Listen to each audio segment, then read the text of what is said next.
Hey, my name is Paulina, and my group and I are going to do a little something on about domestic violence. So you were shown a few clippings about how domestic violence is usually portrayed. Based on the Australian Medical Association, it is categorized that domestic violence is a form of abuse of power. It is also the domination, coercion, intimidation, and victimization of one person by another in the form of physical, sexual, emotional, and to name a few, within the intimate relationship. In the recent pandemic, the coronavirus pandemic, Women's Aid Organization did a small statistics report.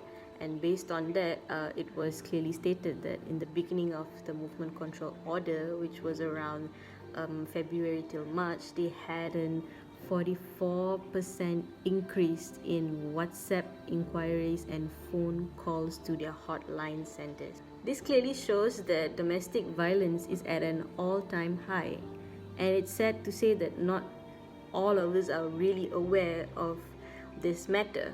So my question to the public, I would say, for them, or I would ask for them to ponder upon is whether domestic violence is actually a crime, or should it be a matter of personal and private matter that should not be involved by the public. So in the end, I really hope that this video would be up for good use and it's for awareness. So without further ado, we will move on to the next segment. Thank you. Hello everyone, my name is Feng Ziyin and I'm here to talk about types of abuse. Without further ado, let's start.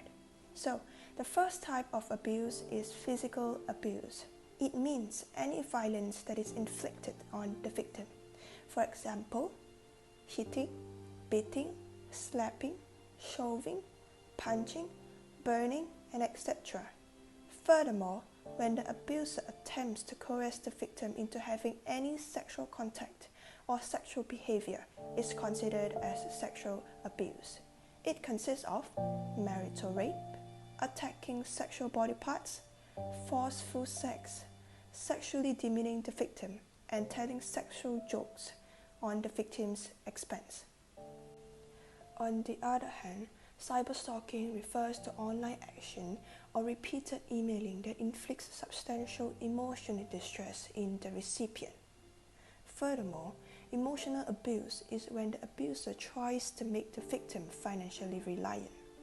Economic abusers often seek to maintain financial dominance, withhold the victim's access to funds, or prohibit victim from going to school or work.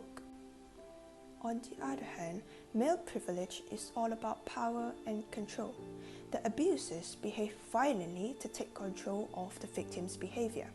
Certainly, they achieve and maintain their power by getting their desires and needs met quickly and completely. Abuse often escalates when the victim tries to leave. However, the victims usually succumbs to apologies and fall back into the repetitive torture. Stalking includes following, spying, watching, harassing the victim. These acts individually are typically legal. However, doing it continuously results in stalking crime. The last abuse that I'm going to talk about is psychological abuse. This occurs when the abuser invokes fear through intimidation, threatening to physically hurt himself or herself, the victim, the victim's families and friends, pets, destruction of properties, isolating the victim from loved ones, and prohibiting the victim from going to school or work. Threats in relation to psychological abuse occurs when they threaten them to hit or injure the victim using weapons. Here are all types of abuse that I've mentioned. Thank you for your patience. Hi everyone, my name is Wan Jing and today I'm going to talk about effects of domestic violence. Abusive relationships are always harmful. It may feel wonderful when the abuser apologizes or begging, but repeat patterns of abuse is always a sign of troubled relationship. The effects of domestic violence are massive. They range from physical abuse to psychological and emotional problems. Women are not the only ones who suffer from domestic violence, but children and men. Some researchers found that continuing domestic violence might affect victim health. Apart from physical abuse, victims of domestic violence may also experience mental health disorder. For children exposed domestic violence at home are also victims of physical abuse. Children who witness domestic violence may also at a greater risk of either being abuser, or victims in their future relationship. The children are more prone to use violence to solve their problem. Children can be the direct targets of physical abuse or can get hurt when they trying to protect their family members. Studies show that children living in domestic violence situations are 50 more likely to be abused than the children from non-violence home. Hi everyone, I'm Vijayan. Today, I would like to talk about causes of domestic violence. One of the causes of domestic violence is substance abuse. According to a 2014 article published by the American Society of Addiction Medicine, 40 to 60% of domestic violence incidents involve substance abuse. More than 1 in 5 male abusers admitted to use substances before the acts of violence, highlighting that drugs and alcohol may exacerbate violent tendencies. Addiction and substance abuse is linked to domestic violence in a strong way. When someone is intoxicated from drugs or alcohol, they are likely to lose control of their inhibitions. When a person abuses drugs, the chemicals in their brain are rewired to seek out the substance, despite any future consequences of their behavior. Another cause of domestic violence is abusers are the victims of abuse.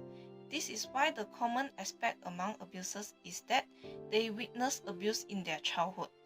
Some studies linking violent behavior by perpetrators are due to they have been exposed to parental violence while growing up.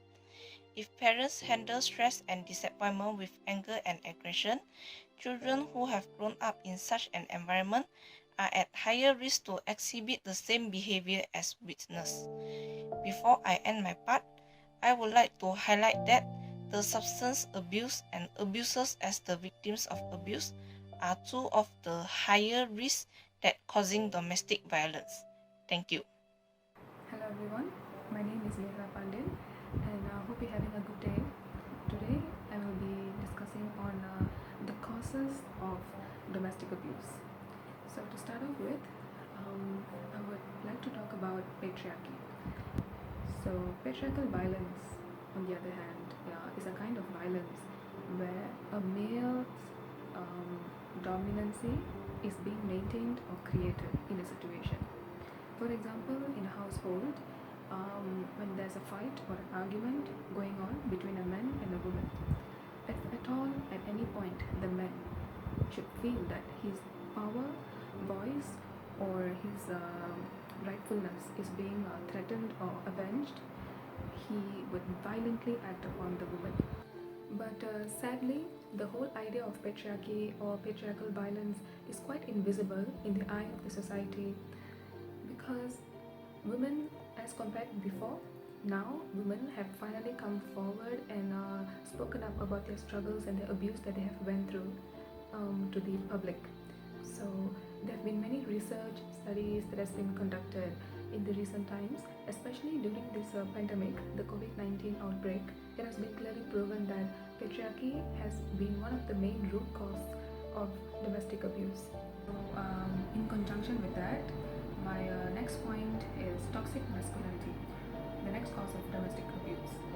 So the whole idea of toxic masculinity is it's a concept where the manliness will glorify stoicism, dominance, strength that is actually socially harmful and maladaptive.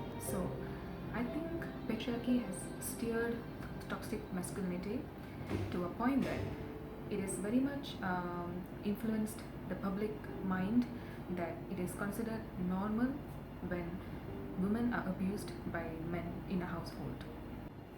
So apart from that, I would like to address the commonest phrase or the term that we have all, at least once, we have heard this in our lifetime, that it's a saying which says boys don't cry. So I think this is indeed a very powerful phrase to be addressed to the men, because it describes men who are not allowed to express or let out their feelings and the emotions that's coming from within. So I think it is very unfair for men to be preached since childhood, where they feel humiliated to express themselves when it comes to feelings and emotions, where they only know the two extremes. Some of them were only taught to express just happiness or sadness, or else it's just anger. So these two extremities is very common. Apart from that, they are feeling they don't know how to react when they build a family of their own in the future. So I think these type of men will be the root cause of domestic violence against women. So there are certain prevention methods that can be taken in a society aspect, and also from an individual point of view. So number one is awareness. So I feel like if there's more awareness that's put out to the society, and there's more preaching done about domestic violence and the horrors that women, men, children go through, if it's out there, and then maybe people would understand that, you know, that domestic violence could be bad and domestic violence is a crime. And this could educate some of those that think or maybe misunderstood the idea of domestic violence. It would give them a clearer picture of what domestic violence is. So awareness is the first step to curb this problem. And number two is that society should normalize men to not suppress their feeling, and should normalize that men are able to cry, able to express their emotions without aggression. If men want to cry, boys want to cry, let them be, because after all, they are humans. They have the right to be liable for whatever they are feeling, so it's okay. So on the other side of the spectrum, victims of domestic violence could seek out for professional help, or maybe reach out to all these helplines like Women's Aid Organization, Talian Kasih, and to name a few. There's actually a lot.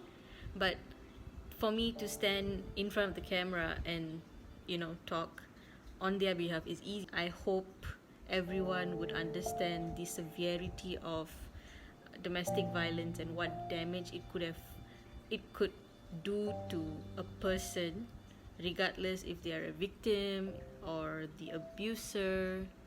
It's bad. So we really hope that through this video, people will begin to be more fluid about these issues and be more vocal and proactive to further reduce the numbers and have a more open mind in living in this society. With that, we thank you so much and have a really, really good day. Thank you.